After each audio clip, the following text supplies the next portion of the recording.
భగవంతుడు ధర్మాన్నే వృద్ధి చేస్తాడు, అధర్మాన్ని వృద్ధి చేయడు అనడానికి ఉదాహరణ ఏమిటో తెలుసా? ఆవు ఒక్క దూడనే పడుతుందండి. 2 ఆవు దూడలు ఉండడం సాధారణంగా ఎక్కడ చూడం మనం. ఒక్క దూడనే పడుతుంది. పులి 5-6 పిల్లల్ని పెడుతుంది. కానీ లోకంలో గోసంతత ఎక్కువ ఉంది, పులి సంతతి పెరగలేదు.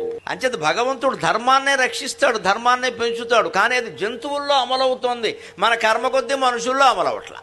ఎందుకంటే మనం మధ్యలో చేరాం ఇక్కడ, దేవుడికి జీవుడికి మధ్యలో మనం చేరాం ఇక్కడ. ధర్మం జరగకుండా చేస్తున్నాం. మనం జరిగే వ్యవస్థని జరగనిచ్చామనుకోండి, అధర్మం జరగదు, ధర్మమే జరుగుతుంది. ఎందుకంటే మీరు జంతువుల్లో గమనించండి, పులిని చంపదు, సింహం సింహాన్ని చంపదు, ఏనుగు ఏనుగుని చంపదు, చివరికి దోమని కొట్టదు.